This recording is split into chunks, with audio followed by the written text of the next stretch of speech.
நம்ம சேலம் வராகி ஆலயத்தில் இருக்கக்கூடிய விஸ்வரூப வராகி அம்பாளுக்கு திருப்பணி ஆரம்பிச்சாச்சு. ஸோ இன்றைய தினத்துலேருந்து பார்த்தீங்கன்னாக்கா அங்கே பில்டிங் வேலை ஆரம்பிச்சு பில்டிங் வேலை நடந்துட்டு இருக்கு. 3 மாத காலங்களுக்கு இந்த வராகி தான் இனிமேல் பூஜைக்குரிய வராகியாக இருப்பாங்க.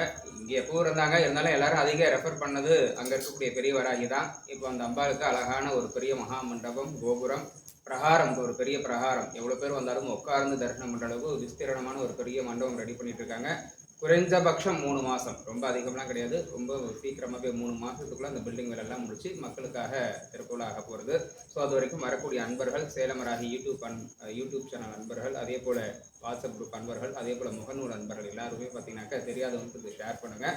3 மாத காலங்களும் இங்கே போடக்கூடிய தீபம், ஊதுபத்தி, கற்பூரம், மஞ்சள், குங்குமம் எல்லாமே அந்த இடத்துல போட்டுட்டு இங்கே இருக்கக்கூடிய அம்பாள் தரிசனம் பண்ணுங்கள். நீங்கள் அங்கே என்ன பிரார்த்தனை பண்ணி அந்த அம்பாள் உங்களுக்கு நிறைவேற்றி கொடுத்தாங்களோ அதே பவரோடு இந்த அம்மா உங்களுக்கு காட்சி கொடுப்பாங்க. அதை விட உள்ள ஆதி வராகி இருக்காங்க. ஸோ நீங்கள் வராகி பார்க்க முடியலங்கிற கவலை வேண்டாம். ஸோ அந்த அம்பாளுடைய பிரதிநிதி தான் இது. அதனால் இங்கே எதுவும் மனசில் சஞ்சலப்பட்டுக்க வேண்டியதில்லை. வெறும் 3 மாத காலம் தான். ஏன்னா அந்த வராகி எத்தனையோ பேருடைய வாழ்க்கையில் எத்தனை விதமான மாற்றங்களை கொடுத்து எவ்வளோ பேர்த்த வாழ்க்கையில் முன்னுக்கு வந்திருக்காங்க.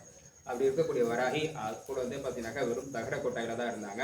இப்போ தான் அந்த அம்பாளுக்கான காலம் வந்திருக்கு. ஸோ அழகான ஒரு பெரிய பிரகாரம், அந்த அம்பாள் அதில் ராஜ கம்பீரமாக காட்சி கொடுக்க போகிறாங்க. ஸோ அந்த 3 மாத காலங்களுக்கு இந்த இடத்துல இருக்குது.